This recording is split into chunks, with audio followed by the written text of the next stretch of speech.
नमस्कार दोस्तों, सूजस ई बुलेटिन के आज के इस अंक में आप सभी मित्रों का हार्दिक स्वागत है। नमस्कार, एक बार फिर आप सभी को 12 अक्टूबर 2022 के इस अंक में मैं राम राम के साथ आप सभी को नमस्कार करता हूं। आप सभी का स्वागत करता हूं इस क्लास में। राजस्थान की तमाम भर्ती परीक्षाओं के लिए ये क्लास बड़ी महत्वपूर्ण है और इस विषय की जानकारी आप लोगों को भी है कि आने वाली भर्ती परीक्षाओं में राजस्थान के इस सूजस ई बुलेटिन से, क्योंकि second grade, third grade, high court, LDC और सीईटी जैसे एग्जाम जो हैं उनमें राजस्थान का करंट अफेयर्स बहुत महत्वपूर्ण रहेगा और यहां से सवाल पूछे जाने की पूरी संभावना रहेगी, क्योंकि सरकार खुद इसका प्रकाशन करती है। सरकार का सूचना एवं जनसंपर्क विभाग इसका प्रकाशन करता है। तो चलिए, सबसे पहले जैसा कि हमेशा की तरह महात्मा गांधी के कोट के साथ इस क्लास का हम लोग आरंभ करते हैं। आज में क्या है जरा देखिए।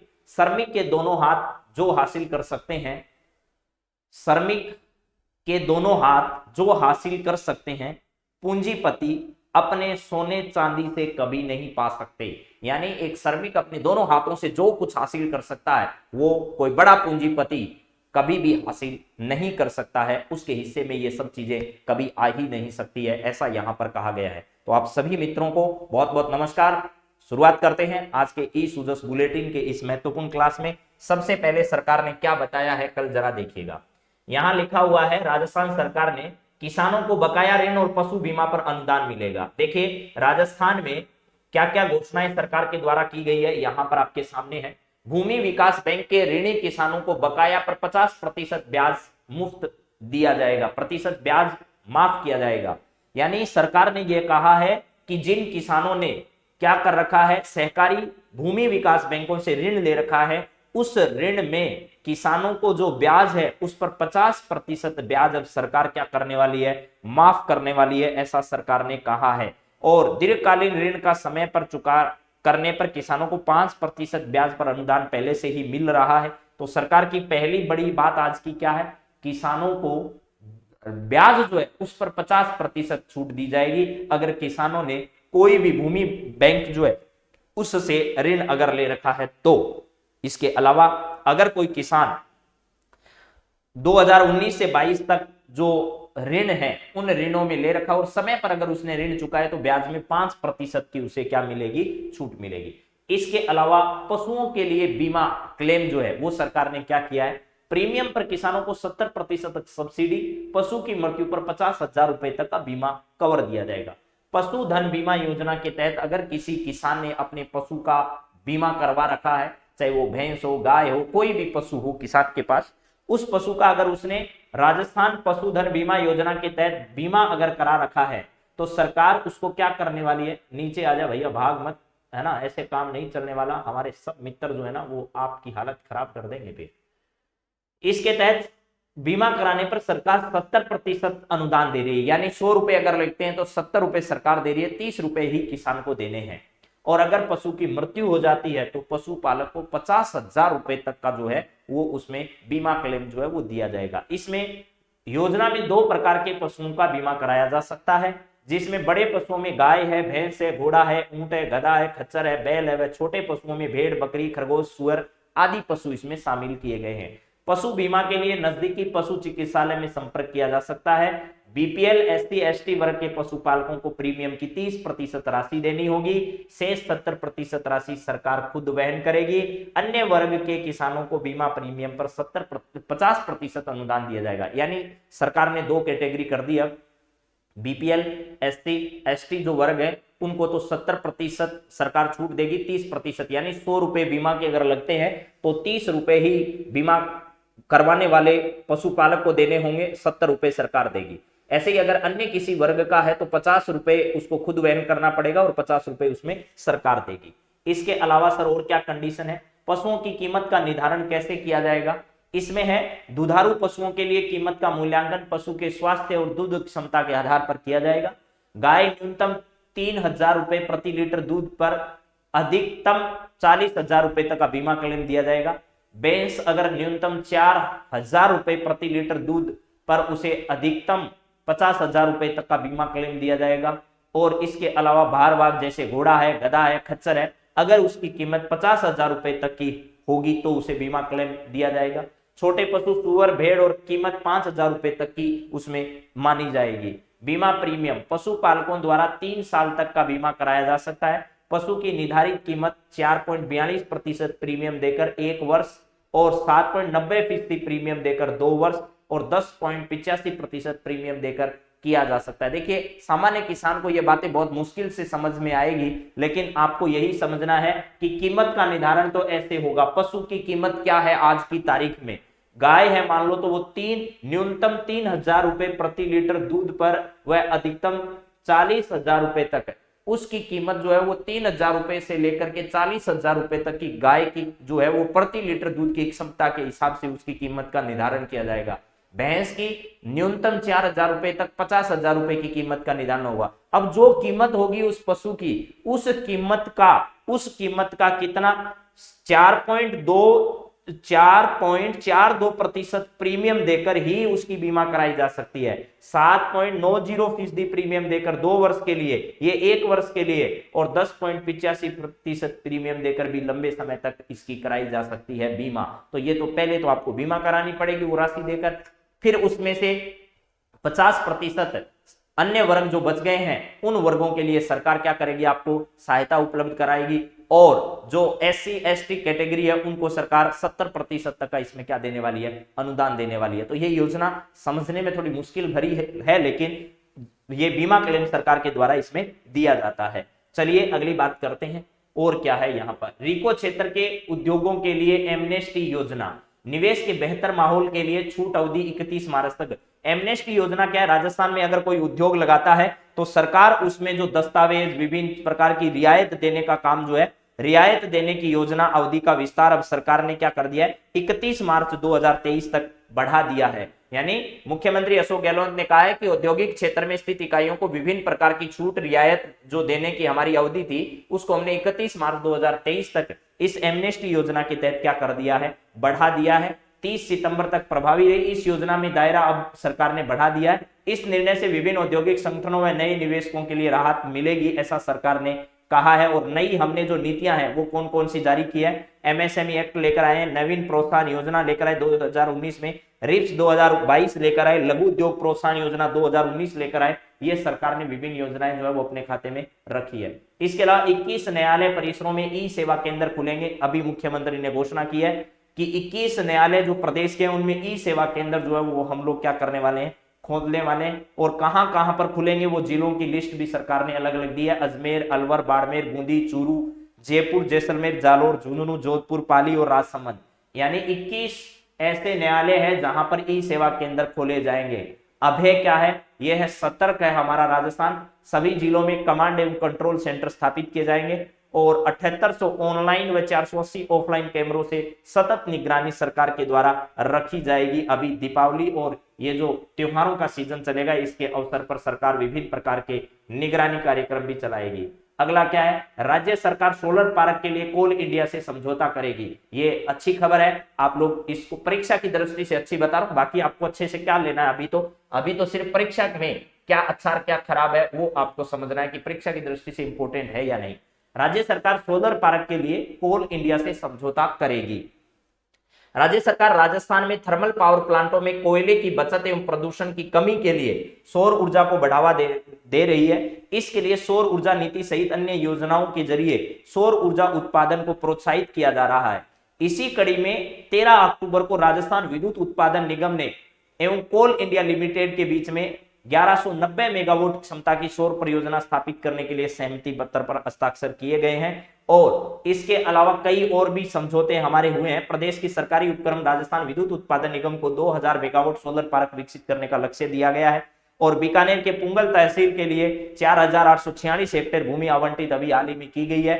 तो सिर्फ इतना सवाल इंपोर्टेंट है कि अभी हाल ही में राजस्थान में सौर ऊर्जा उत्पादन के लिए किस कंपनी के साथ समझौता सरकार ने किया है, तो कोल इंडिया लिमिटेड जो कंपनी है उसके साथ सरकार ने समझौता किया है। अब शिक्षक भर्ती की तैयारी करने वाले सभी मेरे दोस्तों के लिए यह सवाल बड़ा इंपॉर्टेंट है। अभियान प्रकाश से 49 बच्चों को स्कूल में दाखिला मिला। अब आपको यह समझना है कि यह प्रकाश अभियान क्या है, क्योंकि परीक्षा में सवाल ऐसा नहीं पूछा जाएगा कि नागौर जिले में कितने बच्चों को प्रवेश दिया गया। सवाल यह पूछा जाएगा कि प्रकाश अभियान का संबंध किससे है।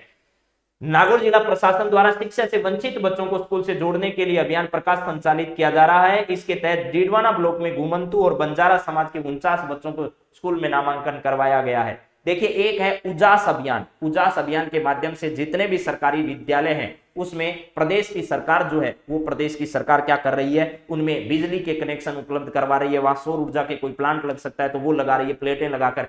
जो सौर ऊर्जा के संदर्भ में काम है वो यहां पर किए जा रहे हैं उजास अभियान के माध्यम से। ये भी शिक्षा से जुड़ा हुआ ही है।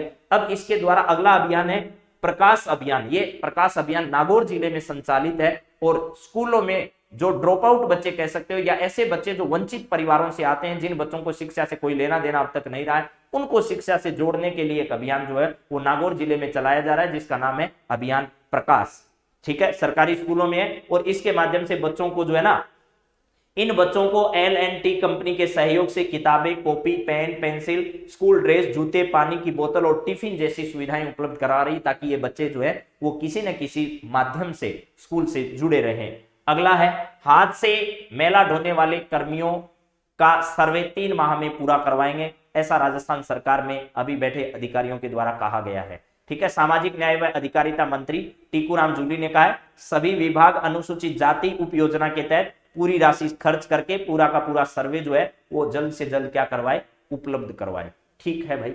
इसके बाद है मिलावटखोरी के खिलाफ विशेष अभियान। अब ये परीक्षा में पूछा हुआ है, हालांकि पहले भी और आगे भी पूछा जाएगा। 2019 में सरकार ने मिलावटखोरी के खिलाफ शुद्ध के लिए युद्ध अभियान शुरू किया था और अब इसके तहत एक विशेष अभियान जो है वो 17 से 21 तारीख तक राजस्थान सरकार के द्वारा चलाया जा रहा है। जैसलमेर जिले में शुद्ध के लिए युद्ध अभियान के तहत 17 से 21 अक्टूबर तक विशेष अभियान चलाया जाएगा। वैसे ये सब जगह चलाया जाएगा, लेकिन जैसलमेर की जिला कलेक्टर टीना डाभी जो है उसने मुख्य चिकित्सा एवं स्वास्थ्य अधिकारियों के साथ बैठक ली और इसमें ये साफ निर्देश दिए हैं कि आगे आने वाले समय में दूध है, पनीर है, मावा है, इनमें बनी मिठाइयों के सैंपल लेकर उनकी जांच की जाए। खाद्य सुरक्षा अधिकारी प्रतिदिन निर्धारित संख्या में खाद्य पदार्थों के नमूने लें और मिलावट की क्या करें, जांच करें। और सरकार ने इस अभियान के तहत राजस्थान सरकार ने यह भी घोषणा की है, अगर आप सरकार को इसकी जानकारी देते हो तो सरकार इसमें आपको 11,000 रुपए तक की इनामी राशि प्रदान करेगी। आप अपने नजदीकी किसी भी सरकारी कार्यालय में अगर इसकी जानकारी देते हो, जानकारी सही पाई जाती है, तो आप लोगों को 11,000 रुपए की इनामी राशि सरकार देगी। चलिए, ट्रांसजेंडर समुदाय समस्या समाधान से संबंधित यहां पर कुछ लिखा गया है, इसके बारे में बात करते हैं। पालनहार योजना, आपको पता है पालनहार योजना जो है वो किसी अनाथ बच्चे, या तो उसके माता पिता दोनों का निधन हो गया है या फिर माता पिता का निधन हो गया है, ऐसा कोई बच्चा है तो उसका पालन पोषण पालनहार परिवार में करने के लिए एक पालनहार योजना राजस्थान सरकार के द्वारा संचालित की जा रही है। अब क्या लिखा है, अजमेर लाभार्थियों के नवीनीकरण के लिए एक विशेष अभियान चलाया जा रहा है। 17 से 18 अक्टूबर तक अजमेर में इसका आयोजन किया जा रहा है। तो आपको सिर्फ याद करना है पालनहार योजना क्या है। ट्रांसजेंडर समुदाय के लिए 20 नवंबर को शिविर लगेंगे विभिन्न के लिए। ये सब है ना सामाजिक न्याय व अधिकारिता विभाग के अंतर्गत आने वाली योजनाएं हैं, इसको ध्यान रखना। अब है किसानों के लिए कॉल सेंटर स्थापित होगा। ठीक है, सहकारी बैंकों के ऋणी कृषकों के लिए यह विशेष सुविधा उपलब्ध करवाई जा रही है। प्रमुख सचिव सहकारिता ने सहकारी बैंक की शाखा, अभी जो नई योजना सरकार ने शुरू की है राजस्थान के किसानों के लिए, सहकारी क्षेत्र के लिए किसानों को जो है वो अधिकतम 2 लाख रुपए तक का और किसके लिए न्यूनतम 50,000 रुपए तक की ऋण की जो व्यवस्था की है वो इन सहकारी बैंकों के माध्यम से की जाएगी। तो यही व्यवस्था को सुचारू रूप से संचालित करने के लिए किसानों के लिए अलग से कॉल सेंटर की स्थापना करने के लिए सरकार ने ऐसा कहा है कि हम किसानों के लिए कॉल सेंटर की स्थापना करेंगे। इधर इन्वेस्टमेंट समिट 2022 का आयोजन 7 से 8 अक्टूबर को जयपुर में किया गया था मेरे दोस्तों। इस इन्वेस्टमेंट समिट के तहत किस किस कंपनी से सरकार ने समझौते किए हैं, वो आपके किस किस क्षेत्र में समझौते किए हैं वो आपके सामने है। सौर ऊर्जा में, चिकित्सा क्षेत्र में, माइंस में, केमिकल्स एंड पेट्रोकेमिकल्स में, और इसके अलावा टेक्सटाइल है, टूरिज्म है, रियल एस्टेट है। सबसे ज्यादा सरकार ने किस क्षेत्र में अभी हाल ही में एमओयू किस क्षेत्र के लिए किया है? सबसे ज्यादा सौर ऊर्जा के लिए, फिर चिकित्सा के लिए, फिर माइंस एंड मिनरल के लिए, फिर केमिकल एंड पेट्रोकेमिकल के लिए, उसके बाद में सरकार ने टेक्सटाइल क्षेत्र में, फिर टूरिज्म क्षेत्र में और रियल एस्टेट के क्षेत्र में सबसे कम समझौते अभी सरकार को प्राप्त हुए हैं। तो ये सब जानकारियां आपको राजस्थान के सूजस बुलेटिन के संदर्भ में मैंने प्रदान की है। आज के इस बुलेटिन में कौन कौन सी जो इंपॉर्टेंट खबर है उसको एक बार मैं फिर रिवाइज कर देता हूं। मिलावटखोरी के लिए 17 से 21 अक्टूबर तक विशेष अभियान जैसलमेर में आयोजित किया जाएगा, वहां की कलेक्टर टीना डाभी के नेतृत्व में। पालनहार योजना क्या है, ये राजस्थान सरकार ने सोलर पार्क के विकास के लिए किस कंपनी से समझौता किया है, तो आपको ध्यान रखना है कि कोल इंडिया लिमिटेड के साथ समझौता किया है। नागौर जिले में बच्चों के लिए कौन सा अभियान स्कूलों से जोड़े रखने के लिए चलाया जा रहा है, तो प्रकाश अभियान राजस्थान के नागौर जिले में बच्चों को स्कूल से जोड़ने के लिए चलाया जा रहा है। और राजस्थान में बेहतर निवेश के उपलब्ध करवाने के लिए राजस्थान में जो है वो 31 मार्च तक एमनिस्ट योजना की अवधि को बढ़ा दिया गया है। किसानों को पशुधन बीमा योजना के तहत पशुपालकों को 70% तक सब्सिडी सरकार देगी, जिसमें 2 कैटेगरी बनाई है। SC ST को तो 70% छूट दी जाएगी, प्लस अन्य वर्ग को 50% छूट दी जाएगी।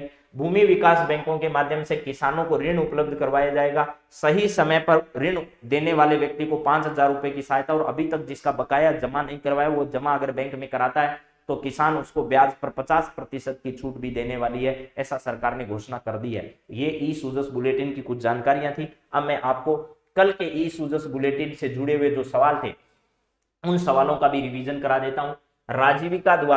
राजीविका द्वारा महिला सशक्तिकरण हेतु 11 से 20 अक्टूबर तक दीपावली मेला कहां आयोजित किया जाएगा, तो जयपुर में दीपावली मेले का आयोजन किया जाएगा मेरे दोस्तों। और ये राजीविका जो है इसके द्वारा इसका आयोजन होगा तथा महिलाओं को क्या मिल सके, इसमें आर्थिक सहायता मिल सके।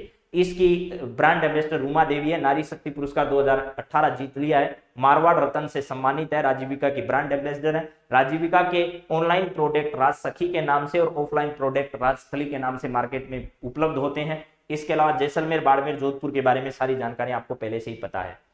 फिर है 1 से 19 वर्ष तक के बच्चों के लिए कृमि जो नाशी दवाई है, कृमि मुक्ति दिवस के अवसर पर राज्य के बच्चों को दी जाएगी, और यह दिवस जो है वो 17 अक्टूबर को आयोजित होगा।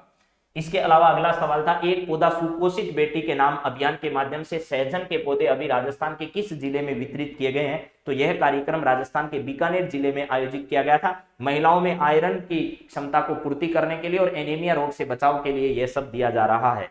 अगला सवाल क्या है सर, अगला है, राजस्थान में महिला सशक्तिकरण हेतु जन स्वास्थ्य अभियांत्रिकी मंत्रालय द्वारा पिंक डिवीजन की शुरुआत जयपुर के मालवीय नगर से की गई है, और इसके बाद में प्रत्येक संभाग स्तर पर क्या किया जाएगा, एक पिंक डिवीजन स्थापित किया जाएगा, जिसमें महिलाओं की पोस्टिंग जो है और महिलाओं को उच्च स्तर के पदों तक भी तैनात किया जाएगा। अलग से महिलाओं के लिए कैडर जो है वो इस प्रकार के रहेंगे। राजस्थान ग्रामीण परिवार आजीविका ऋण योजना सबसे इंपॉर्टेंट है ये राजस्थान ग्रामीण। कल के ई सूजस बुलेटिन में इस योजना पर पूरा हमने डिस्कस किया आपके साथ।